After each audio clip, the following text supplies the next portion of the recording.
Hello everyone and welcome back to another exciting VFX Talks podcast episode। आज के जो हमारे पॉडकास्ट के गेस्ट है आई थिंक उनको इंट्रोडक्शन की कोई ज़रूरत नहीं है। अ VFX artist, a YouTuber, a mentor and much more, the one and only Rajat from VFX world. आज के पॉडकास्ट के लिए मैं काफ़ी ज़्यादा नर्वस था क्योंकि this is the first time कि मैं कोई इतने बड़े क्रिएटर के साथ पॉडकास्ट कर रहा हूँ। काफ़ी सारे लोगों के रिक्वेस्ट आए थे कि रजत भाई को पॉडकास्ट के लिए इनवाइट करो, बट मैं श्योर नहीं था कि अगर मैं उनको इनविटेशन भेजूंगा तो वो एक्सेप्ट करेंगे या नहीं करेंगे। बट देन मेरे शायद स्पाइडरमैन वाले या कोई एक वीडियो पे उनका कमेंट आया था, एक या दो, आई थिंक दो, इफ़ आई रिमेंबर, दो वीडियो पे कमेंट आया था। तो वो देख के मैंने सोचा कि लेट्स टेक ए शॉट, मतलब ट्राई करते हैं, इनविटेशन भेजते हैं, अगर आ गए तो अच्छा है। And finally he is here. तो आज के इस एपिसोड में हम लोग ने काफ़ी सारी चीज़ों के ऊपर डिस्कशन किया है, जैसे कि अगर आपको एक पेंट प्रेप आर्टिस्ट बनना है तो क्या रोड मैप होगा उनकी पूरी जर्नी कैसी थी VFX इंडस्ट्री में, उन्होंने क्या क्या चीज़ें एक्सपीरियंस करी ये 10 सालों में।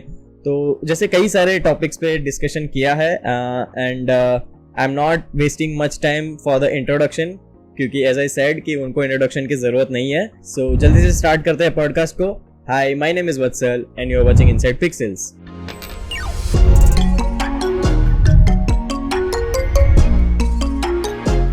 वेलकम रजत भाई from VFX world. Thank you भाई, थैंक यू। कैसे हो आप? फिलहाल ठीक हूँ, अच्छा हूँ। बहुत गर्मी है लेकिन या आई एम गुड। एंड आप कैसे हो? या मैं भी बढ़िया हूँ। काफ़ी सारे लोगों की रिक्वेस्ट आई थी कि भाई रजत भैया को लाओ पॉडकास्ट पे, बट मैं श्योर नहीं था कि मैं इनविटेशन भेजूंगा, आप आओगे नहीं आओगे। बट नहीं है, मैं पॉडकास्ट के लिए हमेशा रेडी हूँ, भले चैनल छोटा हो बड़ा हो, डजंट मैटर। मेरे हिसाब से इन्फॉर्मेशन पहुंचनी चाहिए। अगर आपके पास 100 ऑडियंस भी है तो वो 100 ऑडियंस के पास सही इन्फॉर्मेशन पहुंचनी चाहिए। बिकॉज पॉडकास्ट तो बहुत सारा होता है ना, लेकिन हर पॉडकास्ट में मैंने एक चीज नोटिस किया है, मतलब मैं VFX की पॉडकास्ट की बात करता हूँ, मोस्ट ऑफ द टाइम मैंने यही देखा है कि इन्फॉर्मेशन गलत पास ऑन होता है बहुत जगह पे, लेकिन आपका पॉडकास्ट में सही इन्फॉर्मेशन जाता है। सो प्लेटफॉर्म भी होनी चाहिए ना जहाँ से सही इन्फॉर्मेशन पास ऑन लोगों के पास। Correct, that's why I thought कि ठीक है। राइट। सो आई थिंक आपने मेरे 2 वीडियोस पे कमेंट किया था, तो फिर मुझे थोड़ी सी होप थी कि चलो एक बार ट्राई लेके देखते हैं क्या ही जा रहा है ट्राई करने में। And here we are today. So आपको फॉलो करता हूँ, देखता हूँ आपका वीडियोस वगैरह, अच्छा है, मेरी वीडियोस बढ़िया, मतलब मुझसे तो अच्छा ही कर लेते हो। ओह माय गॉड आपसे कह सकते हैं कि काफ़ी सारी चीज़ें मैंने आपके चैनल से सीखी है। और मैं अभी की बात नहीं कर रहा, जो आपके पुराने आफ्टर इफेक्ट्स के टाइम वाले जो ट्यूटोरियल्स थे, वो टेक्स्ट टू एक्स का एनिमेशन और वो सब जो आपने बनाया था, वो बहुत फॉलो करता था मैं उस टाइम पे। उसके बाद तो फिर एक्चुअली देखो, टाइम के साथ इवॉल्व होना पड़ता है। आफ्टर इफेक्ट्स स्टिल मैं प्यार करता हूँ। इनफैक्ट अभी भी जो यूट्यूब का वीडियोस में कॉम करता हूँ वो आफ्टर इफेक्ट्स में करता हूँ। भले ही मैं न्यूक में काम करता हूँ प्रोडक्शन हाउस में, लेकिन still I am using after effects. इसका 2 रीजन है, वो आगे बताएंगे। बट आफ्टर इफेक्ट्स का ट्यूटोरियल्स मन करता है यार बनाने का, लेकिन मेरा भी ऑडियंस ही बन गया ब्लेंडर का। राइट। अभी मैं बनाऊंगा भी ना तो उसमें अच्छा खासा व्यूज नहीं आएगा, लेकिन हाँ कभी एलिमेंट 3D जब था उस टाइम पे कोई और ही अलग था। उस टाइम पे एलिमेंट 3D टेक्स्ट एनिमेशंस वगैरह बना जाता है। अभी ब्लेंडर है, अनरियल है, कल तो वापस अब आफ्टर इफेक्ट कुछ नया कुछ लेके आएगा। लेकिन बनाया था मैंने, 3D इंटरफेस इंट्रोड्यूस किया है, उस पे भी अच्छा खासा व्यूज आया था। ऐसा नहीं कि आफ्टर इफेक्ट्स डाउन है, बट जो है वो है। Okay, so there are few set of questions जो मैं गेस्ट को पूछता हूँ। तो आई थिंक मैं वहीं से शुरुआत करता हूँ कि have you started your journey into the VFX? और ऐसा नहीं कि करियर से, बट उससे भी पहले जब आपने सीखना चालू किया था, तो वहाँ से आप पूरा जर्नी थोड़ा बताओ आपका। मैं स्टार्ट किया था 2014 में, शायद 2014 में, या बिकॉज हाई सेकेंडरी हुआ मेरा, मतलब 12th के बाद ही मैं ग्रेजुएशन ज्वाइन किया था। 2 साल के बाद मैंने छोड़ दिया था बिकॉज सीधी सी मतलब ओपनली बता रहा हूँ, बिकॉज ऑडियंस को भी जानना चाहिए कि ऐसा लोग बोलते हैं कि मेरे लाइफ में ये था वो था। मेरे लाइफ में सच में प्रॉब्लम था, ठीक, इकोनॉमिकली बहुत प्रॉब्लम था। तो मेरा ऐसा था कि मुझे जल्द से जल्द जॉब मिलना है। अब जॉब मिलना और मिल जाने में बहुत फर्क है। अब 2014 की बात करें, वीएफएक्स इंडस्ट्री उस टाइम पे उठ रहा था धीरे धीरे, लाइफ ऑफ पाई जैसे मूवीज, एवेंजर्स फर्स्ट वाला आया था। सो मैं देखा तो था, लेकिन I don't know what is VFX, system कैसे ऑन करते वो नहीं पता था। मेरे पास एक लैपटॉप था, एक माउस था और एक डीवीडी राइटर था, ये था मेरे पास। उसमें विंडोज 7 कैसे इंस्टॉल करते हैं वो नहीं पता। मेरा एक दोस्त है शिलादित्य, वो आके सिस्टम में क्रैक वर्जन लगा के जाता था, ठीक है, और मैं भूल जाता था। सो मैं एकदम डम था सिस्टम को लेकर, कुछ नहीं आता था। सो ऐसा था कि जॉब मिलना है, लेकिन घर वाले प्रेशर करते थे कि इंजीनियरिंग, डॉक्टर, तो मुझे डॉक्टर बनना था। प्रिपरेशन भी डॉक्टर वॉक्टर का लिया था, साइंस वाइंस, लेकिन डेस्टिनी ऐसा था कि तू पढ़ाई के लिए नहीं बना, जब तू अगर डॉक्टर बनेगा तो 4-5 मरीज तो मर ही जाएगा, ठीक है। तो फिर इवेंचुअली वो आया मेरे घर पे एक दिन और आके बोला, भाई ऐसा ऐसा कोर्स है, मैं भी कर रहा हूँ, तू करेगा? तो मैं बोला, देख भाई कितना, मतलब पैसा कितना लगेगा? सो मैं इंस्टीट्यूट का नाम नहीं लूंगा, बट 2-2.5 लाख का कोर्स था उस टाइम पे, 2014 में 2-2.5 लाख का कोर्स, ह्यूज, ठीक है। मुझे नहीं पता अभी वो कोर्स 6 लाख का कैसे बन सकता है, जबकि कोर्स वही है, वैसा ही है, 6 लाख 6.5 लाख तक चला गया।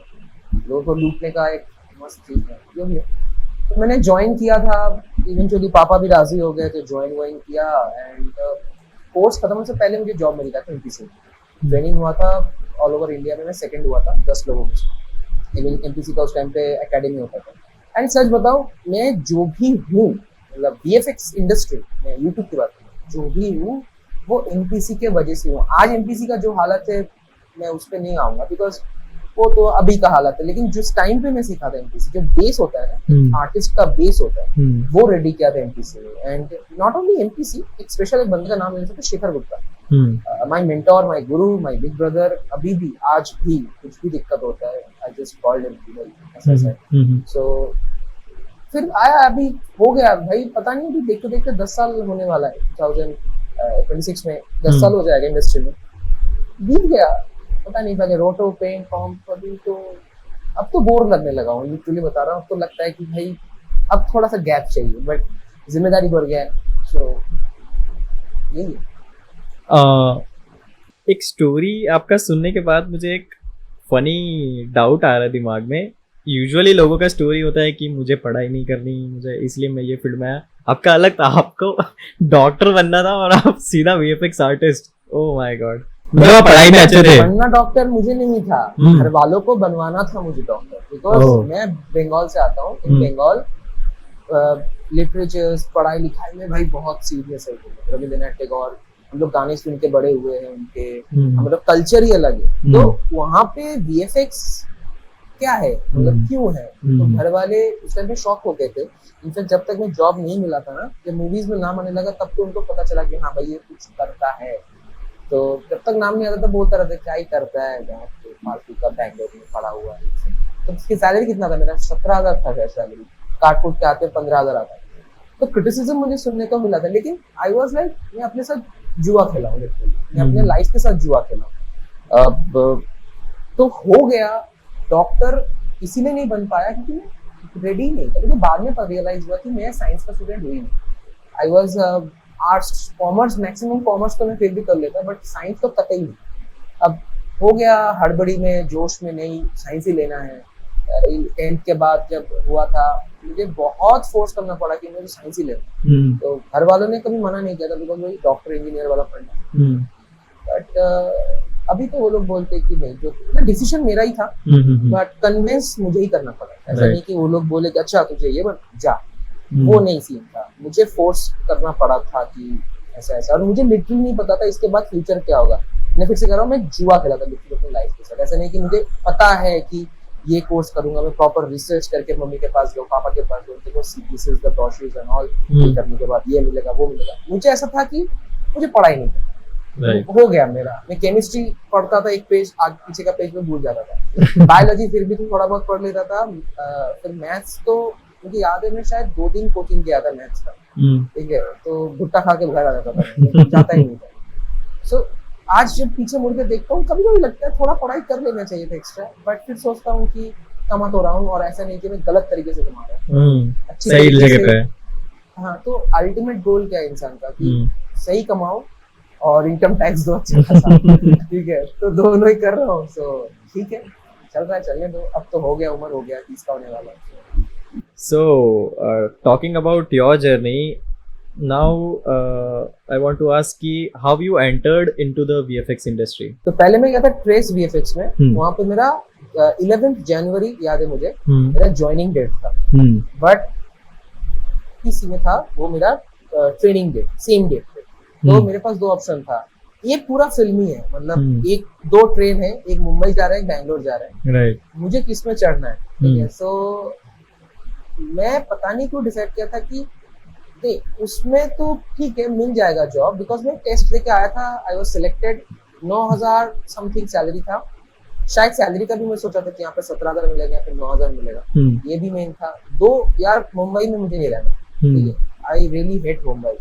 आज भी अगर मुझे कोई बोलेगा मुंबई में जाकर जॉब करो, मैं तब तक उसको टालता रहूंगा जब तक कि लास्ट ऑप्शन नहीं बचता, लास्ट ऑप्शन, ठीक है। सो मैं बैंगलोर चूज किया था, एंड वो था वो भी एक गैम्बलिंग था मेरे साथ खुद के साथ, 3 महीने बाद सिलेक्ट नहीं भी हो सकता, बिकॉज जिस स्ट्रीम में मैं गया था रोटो में, फेस में भी रोटो में था, एंड ऑनेस्टली स्पीकिंग मुझे रोटो का आर भी नहीं आता, ठीक है।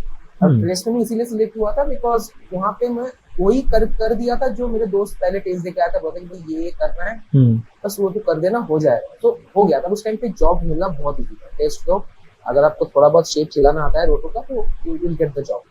But in MPC proper training था, तो एक था कि जो होगा देखा जाएगा, ऐसा है।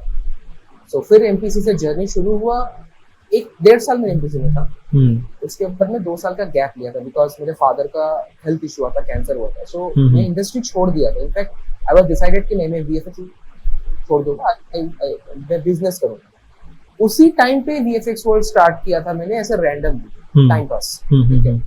फिर 2 साल में कलकत्ता पे था, फिर मुझसे कुछ हुआ नहीं, इंस्टीट्यूट में पढ़ा था, देन वापस मैं वीएफएक्स इंडस्ट्री ज्वाइन किया 2018 में। Okay. ठीक है, पापा ने मुझे बोला देख मैं अभी ठीक हूँ तो तू चाहे तो ज्वाइन कर सकते है। एंड अभी भी मैं खुल के बताता हूँ, अगर मैं उस टाइम पे ज्वाइन नहीं करता, मैं आज भी इंडस्ट्री में मतलब नहीं, आफ्टर कोविड जॉब नहीं मिलता मुझे, राइट, ठीक है।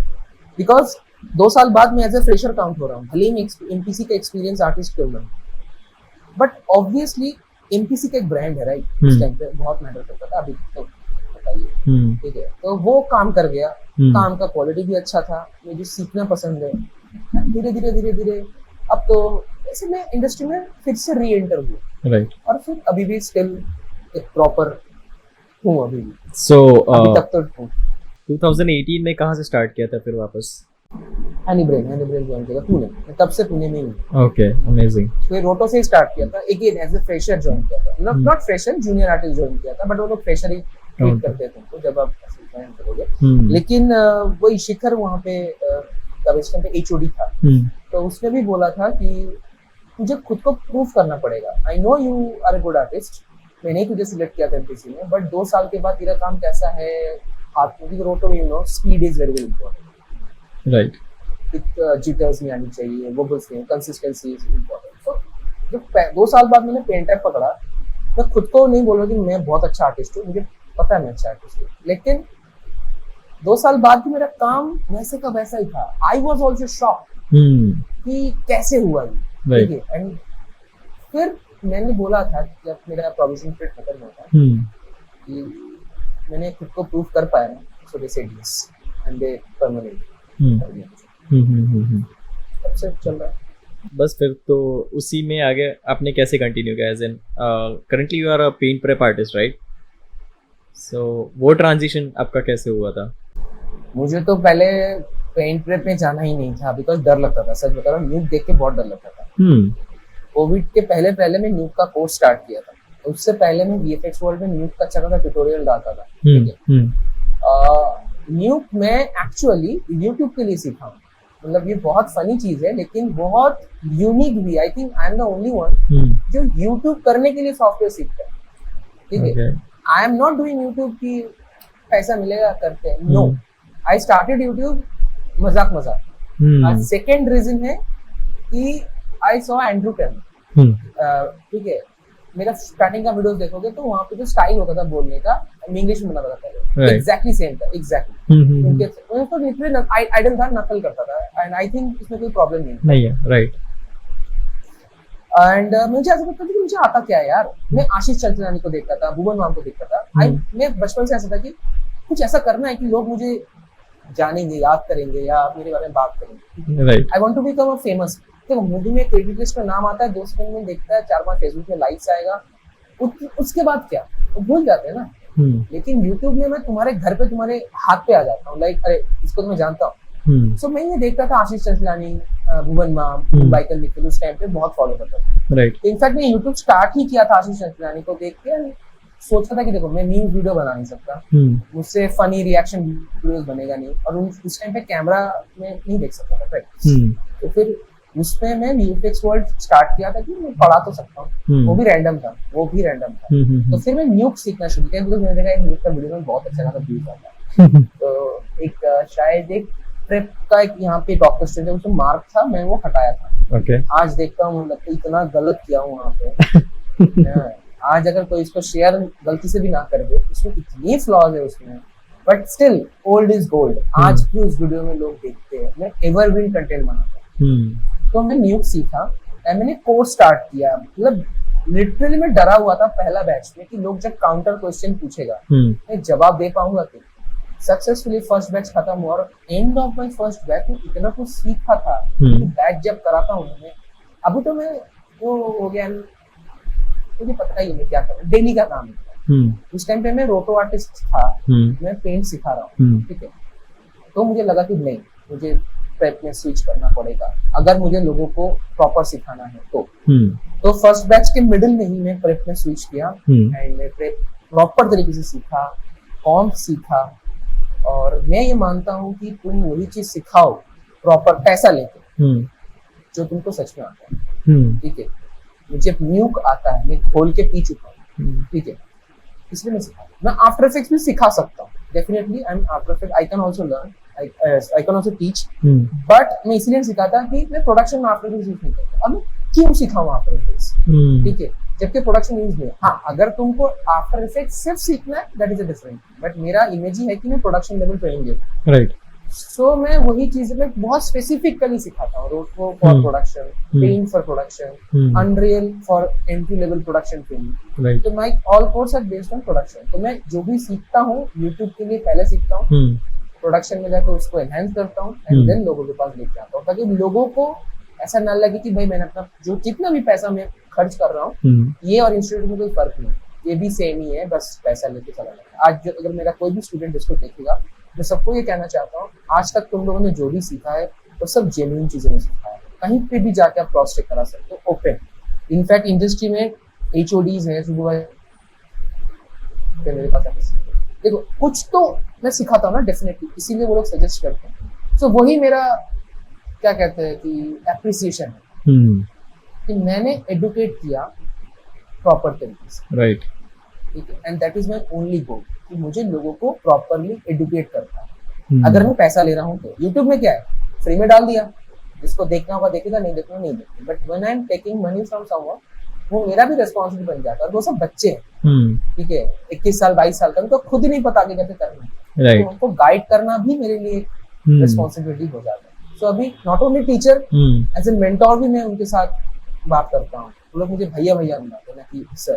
सो you are a Jeetu Bhaiya of VFX world. कैसे नहीं, मैं नहीं बोल रहा हूँ कि मैं, ये आप बोल रहे हो, but yes it sounds really really good. ये मेरे लिए बड़ा टैगलाइन है जो तुम मुझे बोल रहे हो, बट शायद हूँ। आपने जो ये पूरा स्टोरी आपका बताया, इसमें मुझे एक हल्का सा डाउट है, शायद मैं कुछ एक चीज़ मिसअंडरस्टैंड कर गया।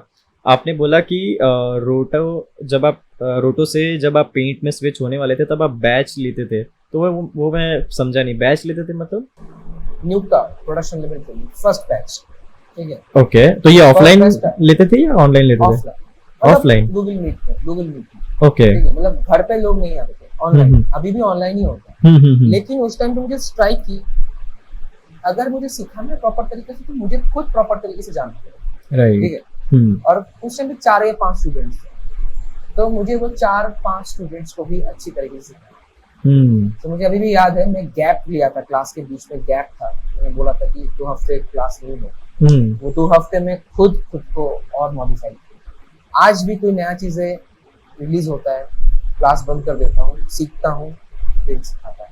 पहले Right. मेरा कोर्स में कीन टूल्स नहीं होता था, मैं ही हूँ इंडिया में जो कीन टूल्स सिखाता हूँ, बिकॉज मेरे पास ही लाइसेंस है कीन टूल्स के साथ। मैं लास्ट 6 साल से काम कर रहा हूँ अमेजिंग। लुक के अंदर। हाँ, तो मैं उन्होंने खुद अप्रोच किया था जब मेरा 2000 सब्सक्राइबर्स था, बॉडी एफएक्ट्स ने मुझे अप्रोच किया। तो 2000 आई थिंक एनिब्रे में जाता था, एनिब्रे में था 2019 में, तो 2019 से बॉडी एफएक्ट्स के साथ मैं कोलैब किया। ओके, जो भी वर्जन रिलीज होता है वो मेरे पास लाइसेंस है, so I also do R&Ds and ठीक है। So I am the only one जो कीन टूल सिखाता है इन इंडिया प्रॉपर तरीके से। ओके।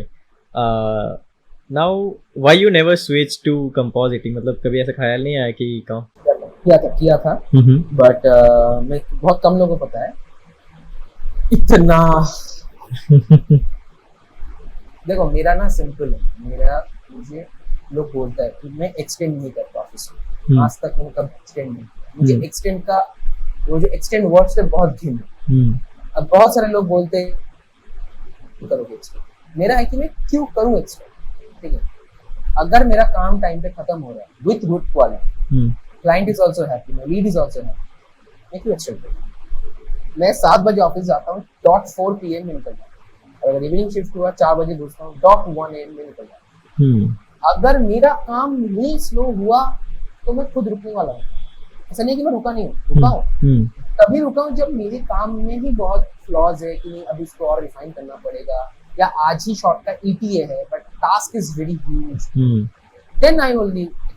अदरवाइज अगर मैंने ऐसे बोला अरे भाई इसको रुकवाओ, ठीक है, ये रुकता नहीं, मुझे उन लोगों से भी चिढ़ है, ठीक है, नहीं मैंने तो अपने टाइम पे रुका था, क्यों रुके थे, किसने बोला था तुम्हें? रुकने से काम बढ़ता है, रुकने से तुम सीख सकते हो, गलत है। अगर तो मैं ये मानता हूँ if you want to become a knowledgeable person, आप 10 मिनट भी अगर खुद को इन्वेस्ट करोगे किसी भी चीज के लिए तो वो आप हो जाओ। मैं तो ओपनली बोलता हूँ अपने ऑफिस में, ये पूरे ऑफिस में जितने भी लोग हैं सबसे एजुकेटेड मैं। अगर वो पूछता है क्यों, मतलब अनरियल आता है, ब्लेंडर आता है, हुडिनी आता है, सिर्फ न्यूक आता है, ढंग से रोटो नहीं है, ठीक है, तो मैं क्यों तुमको ना बोलूं?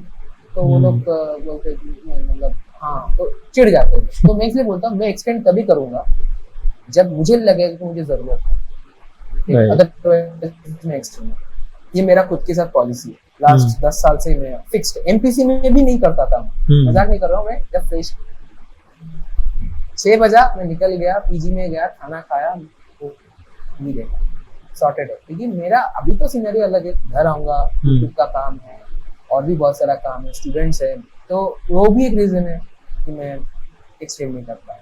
क्योंकि मैं ऑफिस जाता हूँ, बस मेरा EMI चलती रहनी चाहिए, ठीक है, बाकी मेरा जो भी है बिजनेस है वगैरह वगैरह, तो उस पर भी टाइम देना पड़ता है।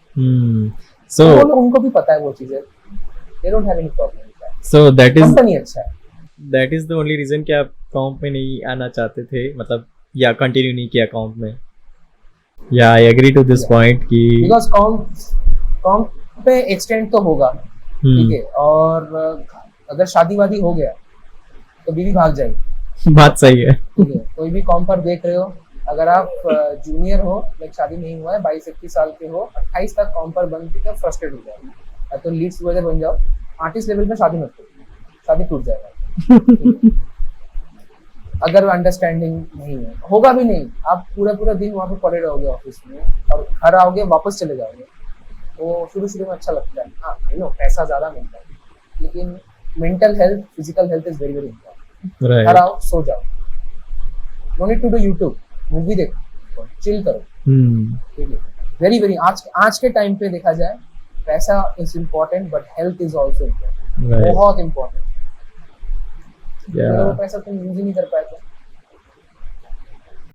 एक्चुअली पेंट आर्टिस्ट क्या करता है, मतलब ऑब्वियसली पता है, हम दोनों को तो पता ही है, बट फॉर द ऑडियंस देखो पेंट प्रेप जो होता है, मतलब एज ए ऑडियंस को समझाने के लिए बता रहा हूँ, आपको नहीं बता रहा हूँ, ऑडियंस को बता रहा हूँ। तो डिपार्टमेंट लोगों को बहुत कंफ्यूज करता है। पहले तो ये पेंट प्रेप डिपार्टमेंट, एक होता है प्रेप, एक होता है पेंट। तो लोग पूछते रहते हैं पेंट क्या है, प्रेप क्या है। सो मुझे भी डाउट था। तो बेसिकली अगर आपको रोटो आता है एंड आप न्यूक पे प्रेप वगैरह करते हो, so you will become a paint prep artist. ठीक है, या फिर रोटो प्रेप आर्टिस्ट भी कहेंगे, मुझे रोटो भी आता है, मुझे रोटो आता है, मैं अपना रोटो खुद करता हूँ। और जिनको सिर्फ न्यू पेंट आता है उनको पेंट आर्टिस्ट कहते हैं, बट अगर आपको सिलाउट पेंट भी आता है तो आप प्रेप आर्टिस्ट भी कहलाते हैं। सो इट्स कॉम्बिनेशन, ठीक है।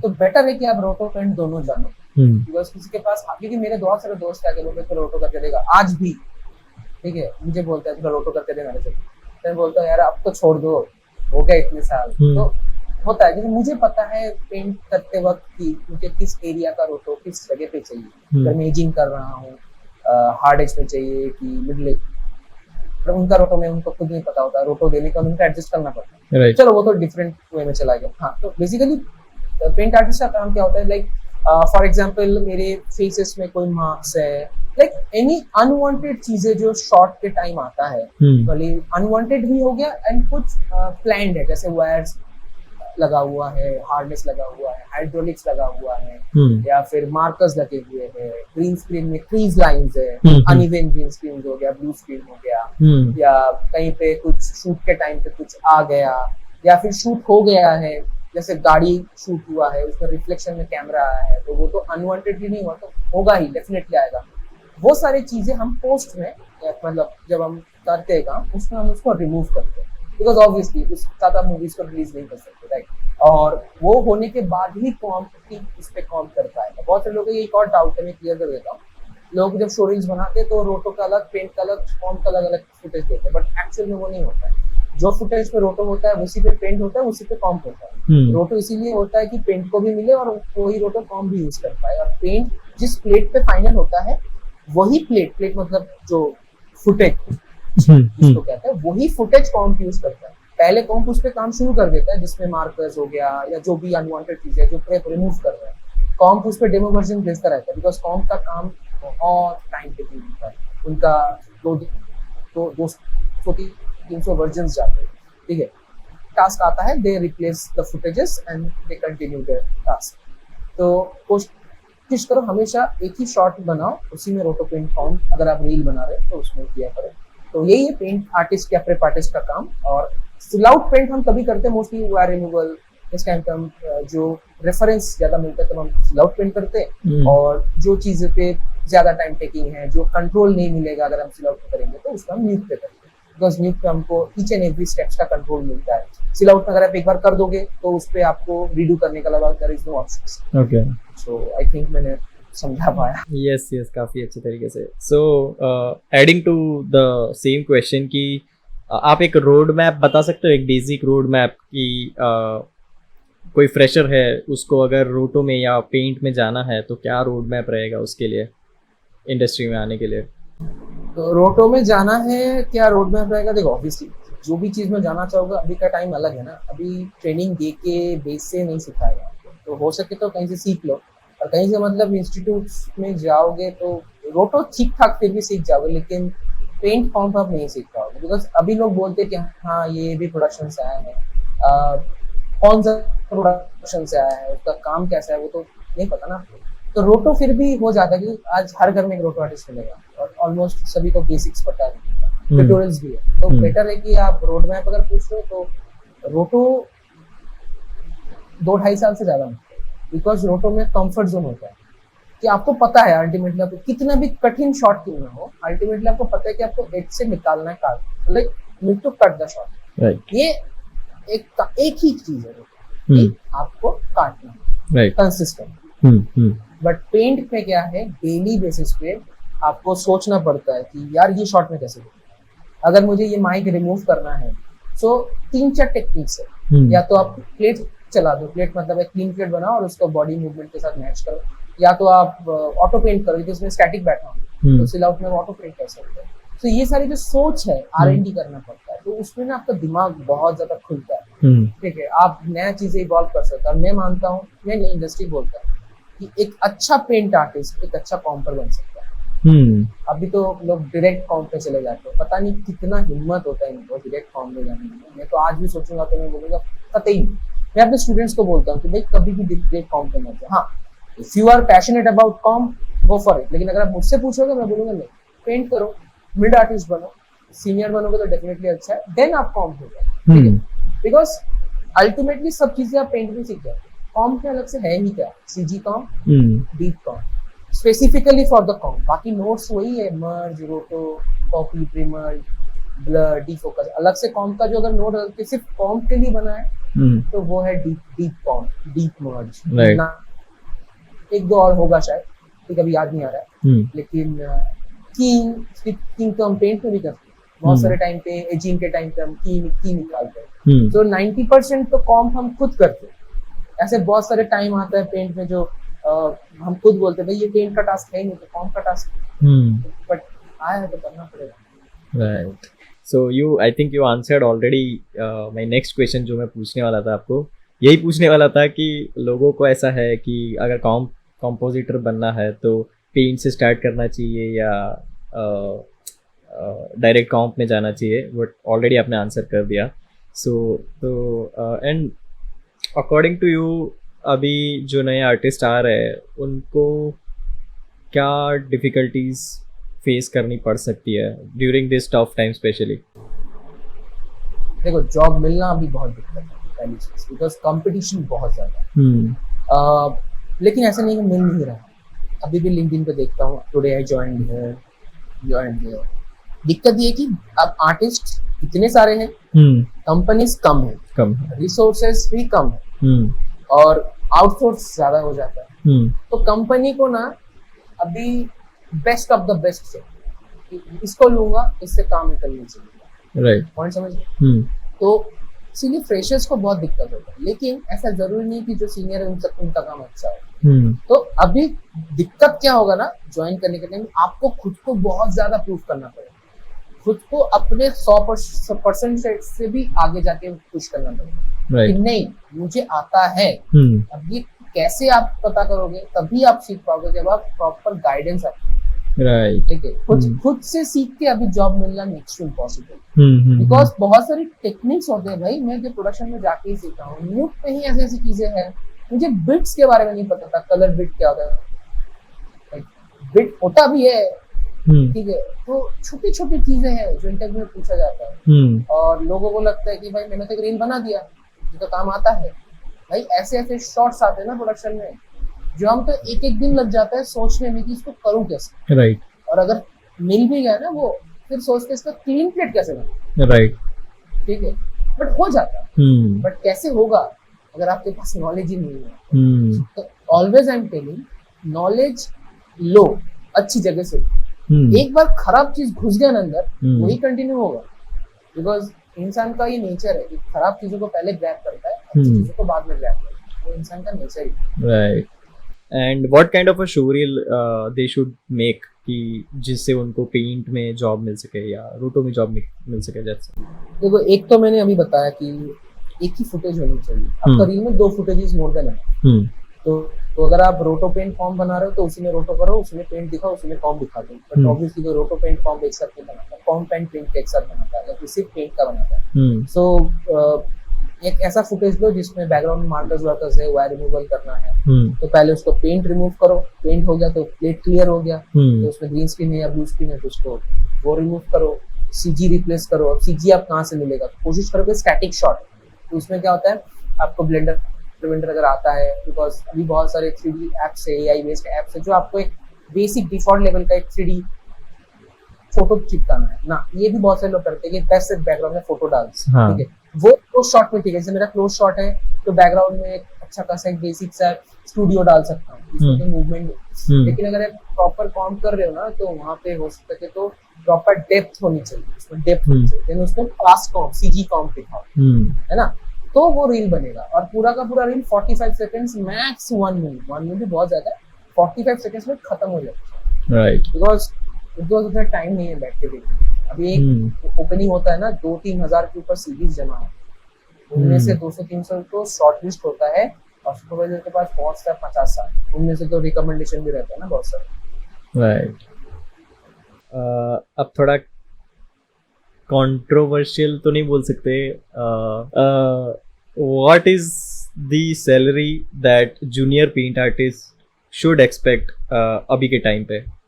सैलरी पेंट का होता है 25 मिल गया तो बहुत बढ़िया है, एक्सपेक्टेड है। लेकिन बहुत सारे कंपनीज है जो अभी भी कम पैसों में 5-7 हजार में वो कराते हैं और लोग कर भी लेते हैं, बट मार्केट वैल्यूज अभी बड़ा है तो 25,000 आराम से एक्सपेक्ट कर सकते हो। कॉम्प में 40-45 एक्सपेक्ट कर सकते हैं। टोटो का अभी भी कम ही है, 17,000 20,000, बड़ा अच्छा कंपनी हुआ। ठीक है, कोशिश करो थोड़ा सा बेटर कंपनी में जाने की, ऐसे रैंडमली कहीं पे घुस मत जाओ जॉब के लिए। मतलब आई नो जॉब जरूरी है, लेकिन उससे आपका सीवी खराब होता है। ऐसा कंपनी होगा नाम ही नहीं पता होगा मुझे, राइट, ये क्या कंपनी। टीपीएन वेरीफाइड कंपनीज में जाओ, वहाँ पे लिखा रहता है उनके कंपनी के बाद में टीपीएन ट्रस्टेड, टीपीएन वेरीफाइड, तो उस सारी कंपनी।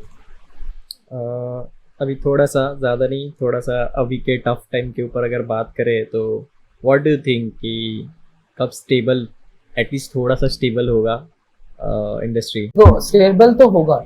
मैं तो हमेशा देखता हूँ कि कोई भी चीज कम परमानेंट नहीं होता, right. ना आपका जॉब, ना आपका लाइफ, नथिंग, ठीक है। और आज से 20 साल पहले ये वीएफएक्स इंडस्ट्री नहीं होता था ना, जब आया वीएफएक्स इंडस्ट्री, नया जॉब्स आए, हर 20 साल में ट्रांजिशंस आते हैं, हर 20 साल में। अब भी जो होगा ये आने वाले 5-6 साल में जब परमानेंट होगा, चीजें फिक्स होगा, वो चीज चलेगा 20 साल तक। उस टाइम पे कुछ नया टेक्नोलॉजी आएगा तो फिर से ये झटका है, ठीक है। तो एआई मैं ये बोलता हूँ ऑब्वियसली एआई इज वेरी हमारी इंडस्ट्री में, लेकिन अब आया है तो वो यूज होगा। अब होगा तो कैसे होगा, ऐसा नहीं कि लोग ना इस चीज को 2 टाइम में लोग डिवाइड हो गया। एआई ही बना के दे रहा है मूवीज, उनको कुछ नहीं पता था, अता पता कुछ नहीं, रैंडमली एआई बना के दे रहा है।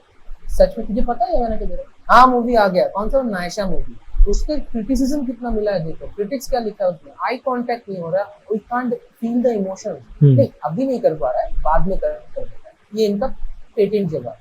और दूसरे जो लोग हैं they literally using AI for better quality output, कैसे हेल्पिंग है। अभी जितने भी एआईज आएंगे वो सॉफ्टवेयर के साथ इंटीग्रेट होकर आएंगे, न्यूक के अंदर आएगा, स्लाउट के अंदर आएगा। एआई तो पहले से ही था, फोटोशॉप में क्विक सिलेक्शन टूल है, वो ही एआई है, ठीक है।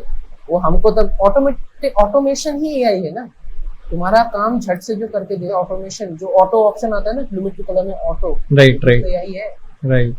एल्गोरिथम पीछे रन होता है, तब आप यूज करते हो। अब क्या दिक्कत है, वैसे ही होगा ना कि make a movie with Shahrukh Khan fighting with 10 people, the movie name will be Ravan 2, but enter मार दिया, बना दिया मूवी, नहीं होगा, राइट। शाहरुख खान खुद नहीं मानेगा कि मैं एक्टिंग नहीं कर रहा हूँ, मेरे को रेवेन्यू मिल रहा है, ठीक है। वो शायद अनन्या पांडे जैसे लोग कर सकते हैं, तो ऐसी मूवीज नहीं बन सकता ना, राइट, नॉट पॉसिबल।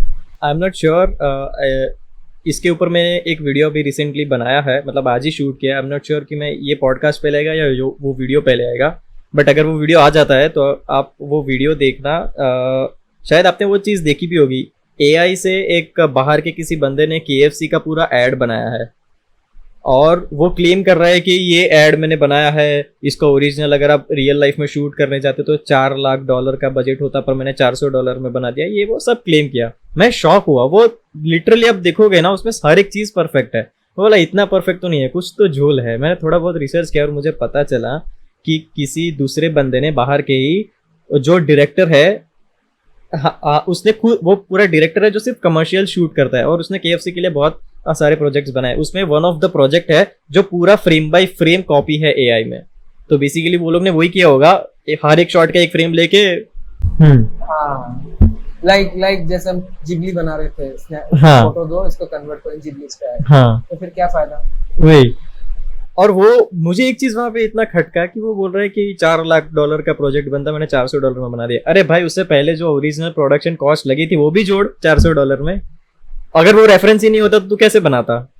तो अभी ऐसा कोई है टूल जो आप आपके बैचेस में सिखा रहे हो, जो एआई टूल है न्यूक में? ऐसा कुछ भी नहीं है अभी। आएगा स्टेबल डिफ्यूजन आएगा न्यूक के अंदर, मेक क्लीन प्लेट्स। एक ही मैंने चीज सिखा है नोट डीब्लर नाम से, जो क्लीन प्लेट बनाते वक्त हमको प्रॉपर शार्प फ्रेम नहीं मिलता, बिकॉज़ लोगों को पता होगा बड़ा क्लीन प्लेट बना रहे हो तो आपको शार्पेस्ट क्लोजेस्ट फ्रेम चाहिए, जहाँ पे ज्यादा दिखता है डिटेल्स। ऐसे बहुत सारे शॉट्स होते हैं पूरा ही मोशन कर रहे हैं, तो कोई तो फ्रेम होगा जो थोड़ा सा शार्प होगा, अगर नहीं है तो एकदम अलग बात है। लेकिन अगर थोड़ा सा भी शार्प फ्रेम है बट वो थोड़ा सा ब्लर में है, तो नोट है डीब्लर नाम से, राइट, वो उस फ्रेम को शार्प लूंगा, वो ऑटोमेशन ही है, तो मैं उसको यही बोलता हूँ तो ऐसे कुछ नोट्स में सिखाता हूँ, लेकिन ऐसा नहीं है कि मिड जर्नी यूज करके चैट जीपीटी यूज करके नहीं, बिकॉज अभी तक तो मैं यूज नहीं कर रहा प्रोडक्शन में। जब मैं करूँ सिखाऊंगा, मेरा सिंपल फंड है, जो मैं सीखता हूँ वो मैं सिखाता हूँ। राइट। अब बस आखिरी 2 सवाल और हम लोग एंड करते हैं। एनी टिप्स और guidance for the upcoming artist? Knowledge मिल रहा है तो लूट लो, पहला चीज। लोग लगता है कि सीख के क्या ही होगा।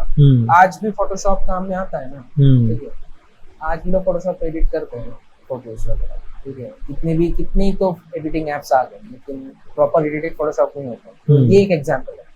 तो कोई भी चीज बैकडेटेड नहीं होता अनलेस अनटिल वो सॉफ्टवेयर ही हट जाए। फ्यूजन अभी भी यूज होता है, ऐसा है कि यूज नहीं होता, लेकिन कंपैरेटिवली बाकी कंपनीज में fusion as a pipeline use नहीं होता, बहुत रेयर कंपनीज में होता है, लेकिन होता तो है। राइट। तो अगर आप उस कंपनी में ज्वाइन करते हो तो आपको फ्यूजन जानना पड़ेगा। तो ये चीज ऐसा है कि नॉलेज मिल रहा है तो लूटो, फ्री में मिल रहा है तो बहुत बढ़िया, लेकिन उसमें भी एक है कंडीशंस।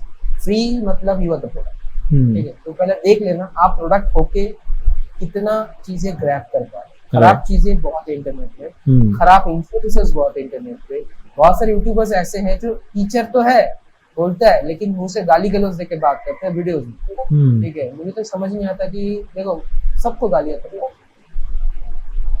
वीडियो में आप एक टीचर हो, आप गाली देके बात कर रहे हो, वो अलग ही आपका इमेज। फिर image is very important in this community या कहीं पे भी जाओ। If you have no image you are nothing. खाली आप कितने सब्सक्राइबर्स लेके घूम रहे हो, आप कितने बड़े बड़े इन्फ्लुएंसर्स को देख लो। मैं तो हमेशा रेफरेंस देता हूँ भुवन मान का, इतना हम्बल इंसान, वीडियो में जो कंटेंट बना रहा है रियल लाइफ में जब देखो ना, पूरा पर्सनालिटी अलग है। एग्जैक्टली सीखना पड़ता है भाई, मैंने बहुत कुछ सीखा है उनसे। आज जो मैं बात करता हूँ ना, बहुत इम्पैक्ट है उन लोगों का मेरे। तो कहीं से अगर सीख रहे हो तो that source should be proper source. And AI को लेकर डरा मत करो, उल्टा एआई सीख के आओ। आने वाली इंडस्ट्री, आने वाली जनरेशन एआई को सीख के ही आए। So learn AI, work with AI, ना कि थिंक एआई लाइक रिप्लेस कर देगा, ठीक है। अभी रिप्लेस तो पॉसिबल नहीं है, ये मेरा गारंटी है। अभी अगर कल को कुछ इधर उधर हुआ तो कमेंट कर सकते हो। वो तो फ्री है, लोग आके चढ़ ही जाते हैं फालतू में। So and the last question of this podcast is so हम लोग ने ऑलरेडी ये चीज़ डिस्कस कर ली कि VFX वर्ल्ड के बारे में, जो आपने वीडियो के स्टार्ट में ही एक्सप्लेन किया था, VFX वर्ल्ड आपने कैसे स्टार्ट किया था। So what is the future plan? क्या प्लान है VFX वर्ल्ड का? मैं तो बंद करने वाला था VFX वर्ल्ड, ठीक है। मैंने पोस्ट भी डाला, आई गेस यस, हाँ मैंने देखा था ये पोस्ट। हाँ, वो कोई स्ट्रेटेजी नहीं था व्यूज लाने का, ठीक है। एक्चुअली हैकिंग के बाद मेरा व्यूज कम हो गया था और मैं रैंडम कंटेंट डाल रहा था। मतलब लोग कमेंट अभी मुझे याद है, भाई तू अब कुछ भी डाल रहा है व्यूज के, कुछ भी डाल रहा था मैं। लेकिन लास्ट ईयर मैंने स्टार्ट किया मन की बात आपसे का सीरीज, जिसमें मैंने VFX में मैंने as a like 1-on-1 podcast, बहुत रेयर होगा, आप शायद देखोगे नहीं यूट्यूब में, जो कंटिन्यू 10-15 मिनट बोल रहा है, राइट। वो बहुत लोगों को पसंद आया। आज भी जब मन की बात का, अभी तो कम कर दिया हूँ बनाना, बिकॉज कंटेंट रैंडम नहीं बनाना।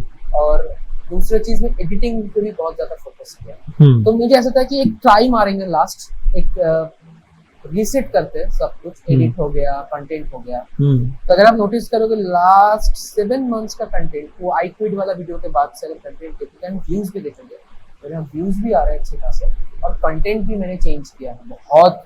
बात करने का तरीका, जो अनवांटेड चीजें था, इंट्रो विंट्रो, ये वो सब में मैंने एक डिटेल में मैंने रिसर्च की, बहुत सारे R&Ds किए। एक वीडियो चला, दूसरा नहीं चला, एंड भगवान टचवुड अभी वीडियोस चलता है मेरा। तो जब चल रहा है तो क्यों बंद करो, बिकॉज मेरा ना ऐसा था कि अगर 1,00,000-1.5 सब्सक्राइबर्स है लेकिन व्यूज 1,000 आ रहे हैं, तो इतना मेहनत कर रहा हूँ, घर आके नहा धो के काम कर, तो वो ना मिलता नहीं, एक अंदर से फिर खोखलापन फील होता है। तो हाँ, अभी आ रहा है तो ओपनली बता रहा हूँ, फ्यूचर प्लान एज ऑफ तो कुछ नहीं है। मैं हमेशा सोचता हूँ कि ये वीडियो तो बन गया, अभी आगे क्या।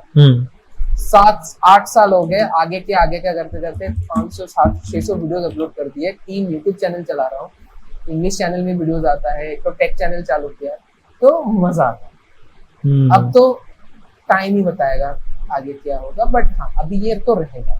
भले इंडस्ट्री जैसा मूव होगा चैनल भी वैसा वैसा जाए, यही एक प्लान। ऐसा नहीं कि भाई मैं तो तुझे रोटो सिखाऊं, ऐसा नहीं, जैसा पाथ जाएगा वैसा मैं जाऊं। Right. So with this said, I just wanted to say in the end कि you are the inspiration to many, and I want कि सबको आपके जैसे mentor मिले, क्योंकि मैं ज़्यादा आपके बारे में नहीं जानता था, बट आज जितनी आपसे बातें करी मुझे बहुत अच्छा लगा आपसे बात करके। And now I can say कि in terms of YouTube you are one of my inspiration. You know Kiba Kibi, I think you know, right? आपके चैनल पे उनके साथ पॉडकास्ट है, राइट? हाँ। सो उनको देख के ही मैंने भी अपना चैनल स्टार्ट किया था। मुझे था कि ग्राफिक डिजाइनर अगर ऐसे बना सकता है तो व्हाई नॉट कि वीएफएक्स आर्टिस्ट तो मैं हूँ ही, और इंडिया से ऐसा वीएफएक्स आर्टिस्ट या कोई भी नहीं था, बाहर का ही था जो कॉरिडोर क्रू है। तो मैंने सोचा लेट्स स्टार्ट इट, एंड मेरा भी वही है। व्यूज और पैसे के चक्कर में यूट्यूब करोगे तो नहीं, ये मैं समझ गया। बस कंटेंट बनाना है। जैसे मुझे वीडियो, सच बताओ मैं इतना कुछ खर्च कर चुका हूँ ना कंटेंट के पीछे, लाख 1.5 लाख, तो मजा आता है। अब कंटेंट बनाने में मजा आता है, एक जिम्मेदारी फील होता है। हाँ। इतने सारे लोग हैं, जैसे आज एक वीडियो अपलोड किया मुझे नहीं पता कितना व्यूज आया, तो आई वांट कि यार डिलीवर करूँ, राइट। हर हफ्ते नहीं 2 हफ्ते बाद जब वीडियो डालता हूँ ना, मुझे पब्लिश के बाद जो इनिशियल व्यू दिखता है, कमेंट देता है, भाई फर्स्ट व्यू बहुत अच्छा लगा, मन की बात का वीडियोस में आपको वो एक अलग खुशी देता है। यस यस, बहुत बहुत खुशी। I can't describe my happiness, but I was very happy जब मैं कंटेंट बनाता हूँ। थक जाता हूँ, बहुत थक जाता हूँ, ठीक है। मैं तो जहाँ रहता हूँ, मेरे 3 BHK में रहता हूँ, लोगों को पूछते कि 3 BHK में अकेला क्यों रहता है, बिकॉज एक पूरा अभी जिस रूम को मेरा पूरा स्टूडियो रूम है, ठीक है।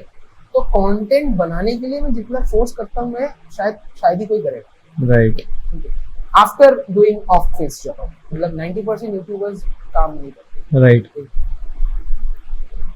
Thank you so much for coming on to the channel, और आपने बहुत सारे अच्छे अच्छे इंसाइट शेयर किए मेरी ऑडियंस के साथ, हमारी ऑडियंस के साथ।